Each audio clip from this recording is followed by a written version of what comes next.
Hey guys, I'm back, and we're just about to catch the Vitor Belfort and Machida fight, which is two legends battling it out. It's going to be a very cool fight because both guys are at their last stretch, last hurrah here, and we'll see what they both bring to the table. We have Mark Gardner, it's Mark Goddard. For some reason, I called him Gardner. I don't know why I done that. There's a guy called Mark Gardner and Chris Gardner, two brothers used to train in our gym years ago. And by the way, we run our own gym in Scotland, SK Gym in Livingston, Scotland. We teach Muay Thai, MMA, boxing, Brazilian Jiu Jitsu. We just train people up just to get fitter. And we're doing some positive things there. We're getting kids off the street. We're putting them on the right path, the righteous path, training hard and becoming role models for people. So check us out if you're living in Scotland, if you're in the Central Belt area, come along, check it out. We do memberships and we do drop-in sessions too. You can just pop in and pay as you go, £5 a class.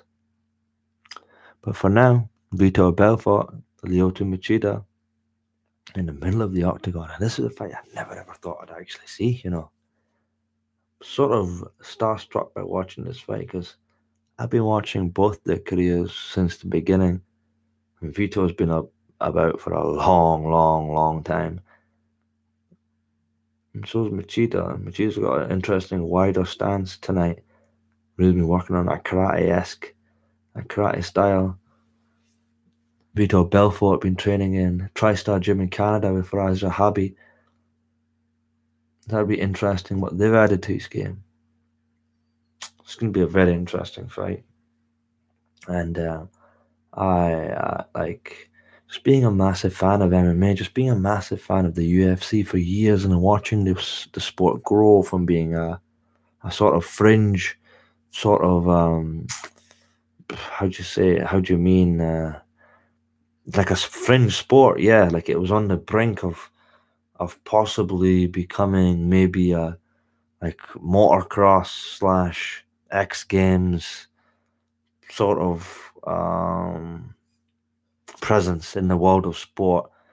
The really Ultimate Fighter won, and just the marketing strategy of these guys just really propelled the sport, and particularly yeah, just Ultimate Fighter really gave it a push with Stephen Bonner and Forrest Griffin really pushing things, but also like the champions, older champions, Tito Ortiz, Randy Couture, Chuck Liddell. I mean, you had Rico Rodriguez back in the day fighting the UFC. You had Josh Barnett when he was a young guy in the UFC. So many great champions. Later, Matt Hughes. I mean, Pat Miletich. The list goes on and on and on and on. The guys who built the sport. Diaz Bros, everybody.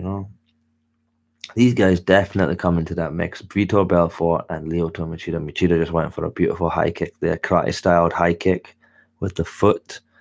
Belfort very smartly covering up, being guarded. I mean, these guys, they're coming out and they are composed, they are relaxed.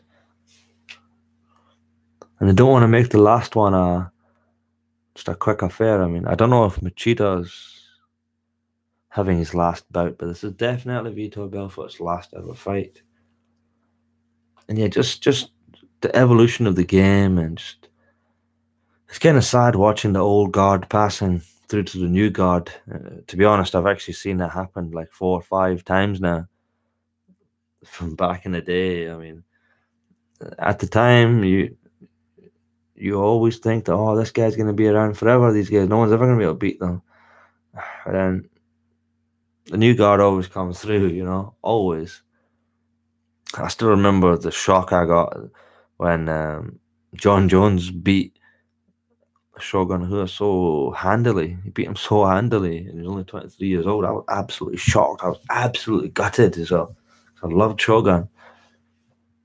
That was Shogun late on in his career, after all the wars and pride, with no drug testing.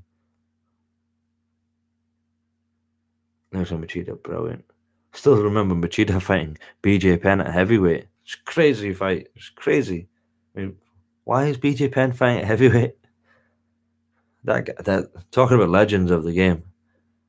I mean, he was definitely a trailblazer, the highest magnitude. Nice and patient and composed from both guys, and we've got 16 seconds left in round number one, and they are pretty relaxed, pretty focused. And Mark Goddard is ready to step in and end the first round. Oh, lovely catch of the kick by Vitor Belfort. And he threw across but didn't land. Nice fluid round from both guys. Both guys are very busy. Both guys are very active. Both guys were mixing things up. Breathing relaxed.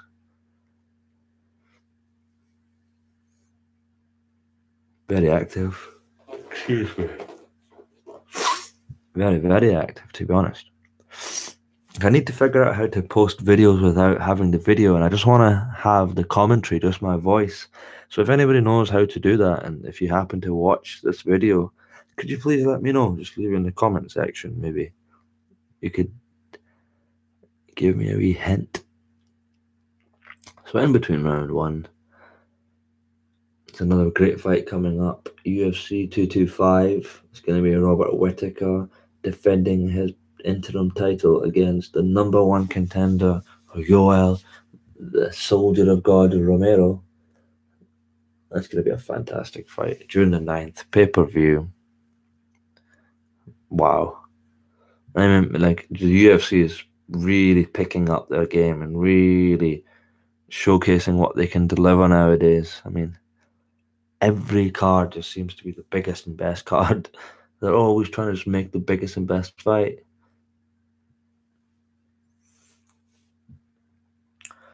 Both guys are relaxed, cagey. I can see that Vitor is wanting to come out and engage more in this round and create openings and try and make something happen. Because that first round was sort of stalemate. Both guys were, excuse me,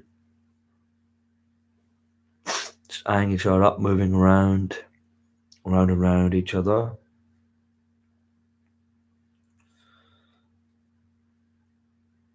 Not really engaging much, but hey, lovely foot kick to the face. Absolutely beautiful foot kick to the face by Lyoto Machida. Timed it to absolute perfection and he just knocked Vitor Belfort clean out. Beautiful front kick. So much respect from Machida. He's not celebrated at all. He bowed down straight away. Just bowed. Mark Goddard walked up to him, telling him, "No, don't walk up to Vitor." Mark Goddard is an absolute tosser. Machida's not going to just run up to him and start like being weird, is he? Just absolute dragon, just sitting there meditating. Absolute samurai. I mean, that shot was clean, clinical. Just timed it. Made him think he's going to jab. Boom! Front kick right through. Exact same kick Anderson Silva knocked Vitor out with. The exact same kick. Bang! Little wave of the hand. Boom! With the foot. Beauty. Should be knockout of the night. Beauty of a fight. It was composed. It was relaxed. You could tell he was just looking for his opportunity to really pounce. And the second he found it, he landed an absolute corker of a front teep to the face, and it just teeps are dangerous. People, work on your teeps. Work on your teeps to the face, man. And better yet, disguise it. Make the guy think you're gonna go for a cross or a hook or whatever, and then cork him with a teep right to the chops. I believe that was Machida's dad standing in the crowd, watching his son perform. Extraordinary for his age. Really nice, really strong work. Strong work. Glad I watched that fight. Glad I done a commentary for it. A lot of people were saying that this fight is going to be terrible, and why are they fighting? And it's like, oh, but I mean, if you're a real fan of the game, you like watching these old guys fight. I mean, these guys paved the way, and they still have it quite clearly. Machida's still got knockout power. I mean, look, power's the last thing to go. But hey, that's SK Twins TV for now, and we'll be back with the Dern versus Cooper fight, I believe. And we'll do Jacare versus Kelvin too, and we'll try and get in Nunes and Pennington. But I mean, I'll be honest with you, I don't really even care about that fight, to be honest. So if I do it, I do it. If I don't, I probably won't. But SK Twins TV for now, and that was a fantastic fight. Peace.